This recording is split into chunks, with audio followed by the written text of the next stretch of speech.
Today, we're going to take apart several different 9-volt batteries and take a look inside of them. And the results were pretty interesting when I got there because they were all a little bit different. I can definitely tell you which ones are better than the others. And at the end, we take apart a lithium one, which was also extremely interesting. I had no idea. So I have these batteries. I want to get inside of it. I was originally thinking, that thing is just too powerful for this job. It's going to make a freaking mess. And I thought, I'll use my Dremel attachment that actually, incidentally, fits a Milwaukee roto tool perfectly, just if you're ever wondering. Thought I could just kind of slice it open with the saw blade. I think that's going to make a hellacious mess too. So I think I'm going to use a more brute force technique here, and I'm just going to get some pliers and just try to peel it apart. We'll start on one of the ones that I got a lot of, and we'll see how that goes. We're just going to peel that apart there and see what's inside, if I can just rip it open, animalistic style. So let me go over here. All right, I am armed with several different cutting utensils. We're going to start with these flush cutters here. I think they're really, really cool. Oh yeah, I think it's going to work out. Oh my God, this is exceedingly simple. Here I did. I thought it was going to be a big deal. Instead, we can just peel it open. Well, I will be color purple here. I am shocked. I had no idea. These are actually flat cells. I have seen others where they've been opened up in a different way, or a different brand, and they are not flat cells. They're actually individual vertical cells. So I don't know if you can see that. Put it over here on the other camera here. Those two are flat cells. So we'll just peel that out all the way. We'll leave all those other tools where they are. Just do our best to peel this back.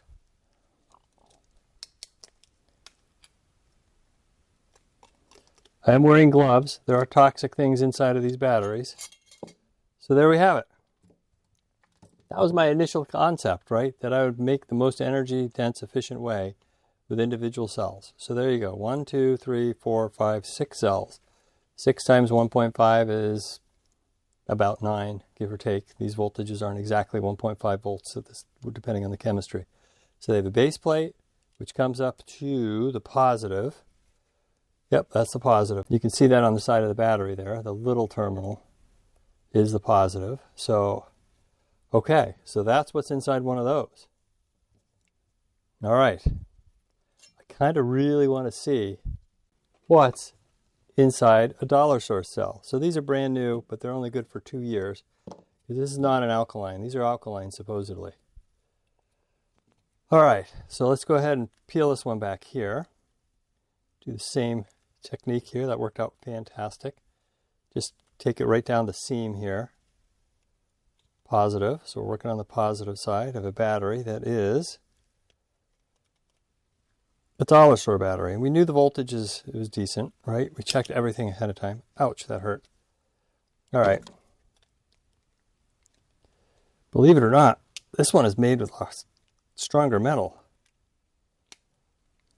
Safety glasses too, by the way, if you are ever want to attempt this. Gloves, safety glasses, be careful. Batteries are dangerous. Big batteries are very dangerous. They have a lot of current on them and they can arc and cut. These won't arc, you know, even at their best day, they just don't have enough current to cause a problem. But you can also get electrocuted, and you could wire these all in series and hurt yourself as well. So just be warned, be careful. I think I'm going to take a different approach on this one. We're going to just try to peel it like a can and then empty it out. Oops, it's already fallen apart. Oh. Okay, this is a flat pack too. So that's interesting. I did not expect that at all from any brand.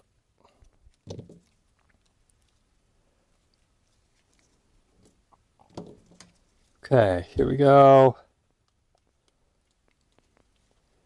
I got to tell you, these dollar store batteries are really hard to pull apart. So, comparatively speaking, no mercury, so that's good. Again, safety glasses and gloves. For anybody who's trying this out, I don't recommend trying it out on your own. Again, there are dangerous chemicals inside of here. I don't know how dangerous, but there are chemicals. There's sharp metal. But there we have it. It popped out. So this is very similar as well. I believe it goes this way. And it's just friction held in there. I don't know which side is which anymore. So see if we get an indication here. It's really kind of the same thing. All right. Well, we can take a meter to it and see. So let's go ahead, see if I can put it back together. Put it up there in view. That would be helpful, wouldn't it? So let's take a look here. See if we can get this. Remember, this is supposed to be positive. So if I got the battery in the right direction, 9.84. So that is the way it goes. So the negative lead is in the red, as you wouldn't expect, and the green lead is on the positive. Check that again. Just got to push down real hard to get all the contacts. Yep. That is 9.83 volts positive with the positive lead on the positive terminal. As you can see from these, that little lead is the positive. So that's how they put those together. Don't understand why there's a big red stripe here going to the top when it's actually connected to the negative, and they wrap it around like that. But again, very, very similar construction here. Turn that meter off for a minute. Okay, so we have a Berkely and Jenson battery, a couple of years old, at least 5 years old, right? We're going to try to peel. It's actually coated with like a thin plastic of some kind. It's like shrunk wrap. I wonder if there's another battery name underneath of that. Nope, just a generic plastic cell. So we might have to come back to this one in a little bit and cut a little different. This one is completely different than all the others. This is also an alkaline. So the Energizer is an alkaline. This Kidde is an alkaline. So if you see this, right, this is actually kind of a nice design because the base, in theory, is plastic. So maybe it's all sealed together. So we'll find out. But I also see that you can kind of peel it apart here. So let's see if we can crank this one open here somehow. Just cut it like this. It might actually be a plastic sealed shut, which would be a really great design for the Berkely and Jenson, which is just our Wholesale club, right? So if you're buying a Wholesale club and they got this plastic case, they might actually be leak proof. Whereas I think these metal ones are going to leak, right? There's only so much you can do with that. There we go. We're in.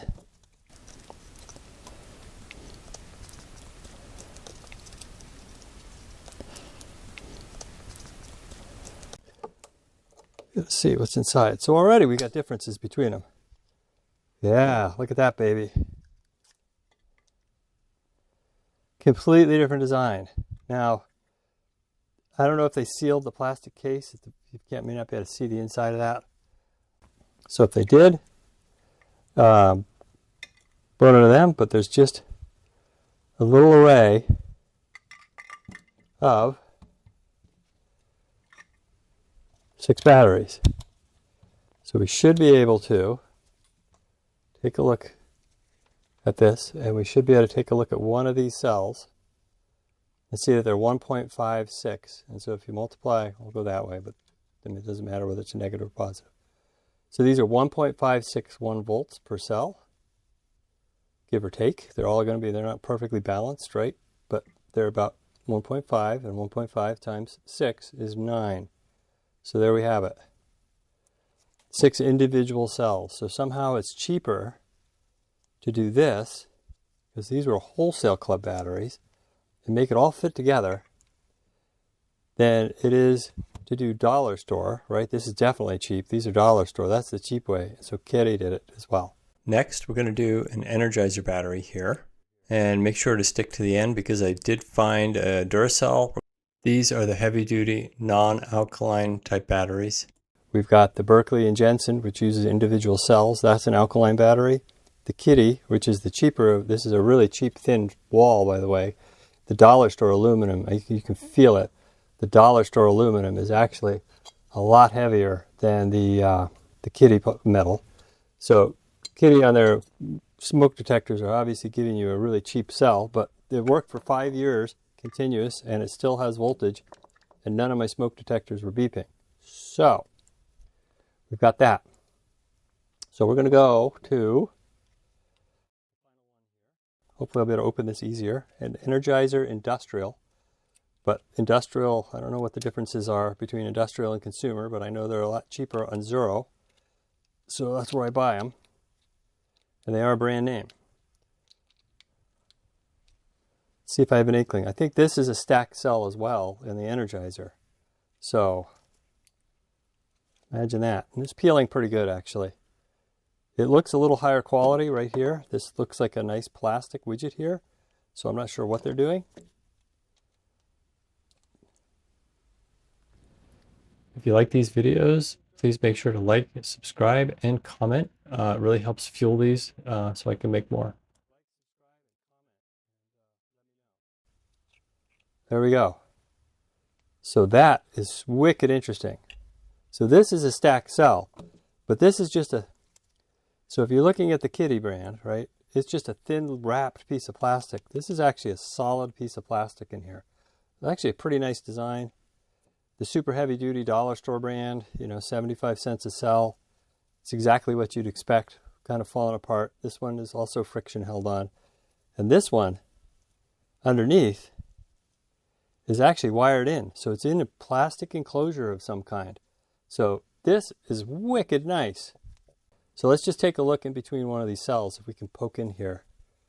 Just poke in like that. And we'll poke in like that. And so now we literally stabbed a battery in the middle, and you can see we've got about 1.45 volts, which is consistent with where we should be with any battery. And again, this is a different chemistry, so the cell voltage is going to be a little different. Put black gunk all over my leads. So that got me to thinking, that's not going to be, I didn't mean this to be a review, I just wanted to see what was inside a battery. But then I found these at my house. A Duracell and an Energizer Lithium. Now we're talking, right? So we're going to take the Duracell out apart like we've done with everything else compared to the Energizer, and I'll give you my ranking. And then we're going to take this, this is an interesting design too. Not only is it super lightweight, but it's a completely sealed plastic case top and bottom. I don't think this is capable of leaking. But we're going to start with the Duracell here, and I'm going to try to do a little better on my camera angles. Find the seam here on the plus side. Seems to be a good way to just crack these open. This this aluminum or this metal case is not as heavy duty as the dollar store. This thing is a beast. I don't know if it's just cheap metal or they've just optimized it at the Duracell plant to be only what you need. So far, let's take a look in here. I'm absolutely getting better at opening these. So again, we just kind of pry the seam open. And this is actually, oh wow, that one opened up really nice and easy. I'm getting better. This is very similar construction to the Energizer. So A+ on the Duracell, right? I would say this is probably the, this design is probably the most vibration resistant just because everything is spot welded together. But this again is another great design. Like it's got a hard plastic case. It's sealed inside of the wrapper. So the wrapper is just kind of more of a, it's not actually leak protection because you can see that just peels away. But I'm sure it's sealed up here somehow. And those are spot welded up there, right? There's a little spot weld into the container. So that is a sealed container there. I don't know if you can see the metal in there, right? So again, when I peel this up like this, and you see the meter reading 8.88 volts. Again, these cells are a little low right now, but that is a Duracell, and so that is as good as the Energizer. I'd put them in terms of physical designs. It's like they're made from the same factory, and they're two completely competing different brands. So that's good to know. These designs with these wrapper cells, definitely don't look to me like they're very quality. They're just sort of friction held together. So comparatively speaking, you are getting more for your money with a Duracell and an Energizer, and this too. All right. So here's the big reveal. Let's go ahead. This is the Energizer Ultimate Lithium. They're wicked expensive now, but I use them in certain smoke detector applications that I don't want to change out very often. 9.27 volts. I'll flip that around with a positive on the positive and the negative, 9.28 volts. Again, this battery is toast. I don't know what it normally is. It uses a different chemistry, so it will be interesting to see what's in here. So I'm going to try to stay on screen this time a little better, since we've cut a few of these open already.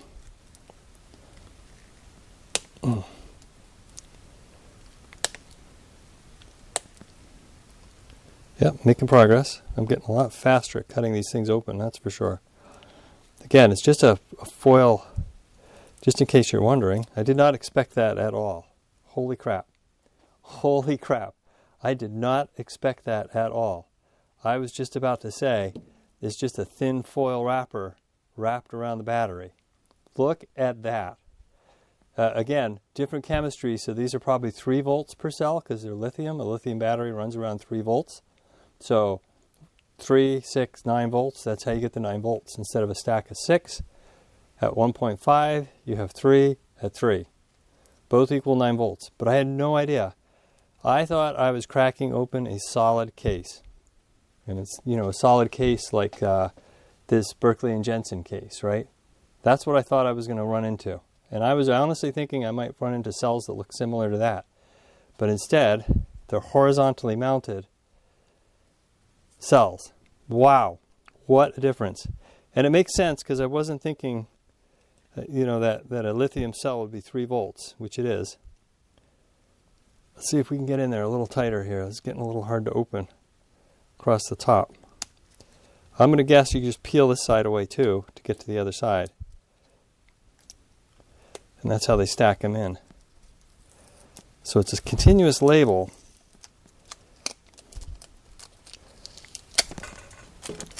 For the Energizer. Put the Energizer right there so you can see it. The Energizer Lithium. Okay, so the question is, how do we get this case off? I think we're just going to muscle it across.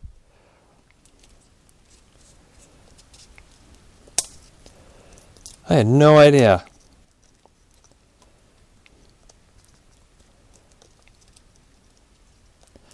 Sorry for being out of frame so much. Still getting my YouTube channel set up. But I'll be honest with you, I love cutting into seeing what's inside of it. I've been doing it since I was a kid. Little kid. I've had a lot of years on this earth.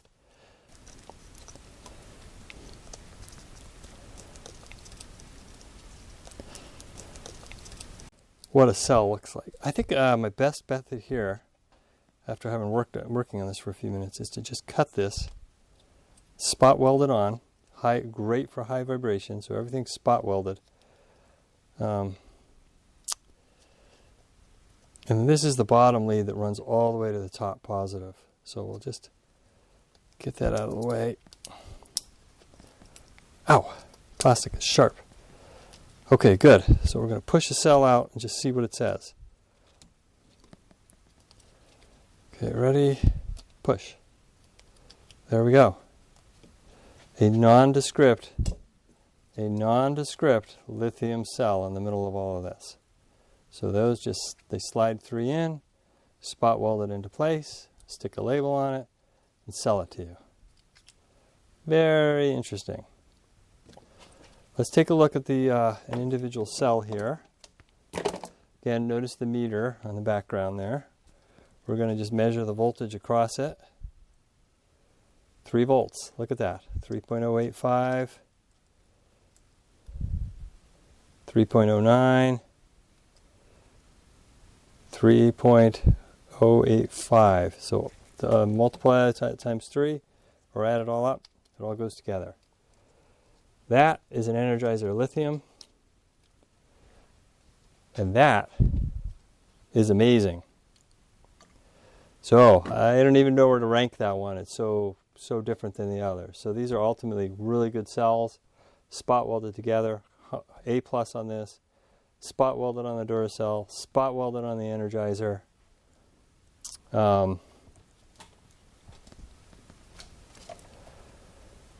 Spot welded on the Berkely and Jensons, at least the brand. This is an older battery, it's 5 years old, so whatever they were making then. And then we just go to the Kidde, and it was just low juice, low quality, and super low quality from the dollar store, but functions. So this is actually almost ranked in order. Energizer Lithium, followed by Duracell and Energizer tied for the standard traditional alkalines, followed by the Berkely and Jenson, just because of the great design. And then it goes to Kidde and Supercell. So there you have it. I didn't expect that. Remember, gloves on, safety glasses on. You can't see them, but just, safety first. And you are playing with chemicals and chemistry in here, so I don't recommend it. As you saw when I jammed in my probes into this battery, we got to measure an individual cell voltage, consistent with everything we've talked about. However, my probes, it burnt off a little bit of the chromium in the process, and I've been unable to clean it off. And there you have it. And that is a wrap.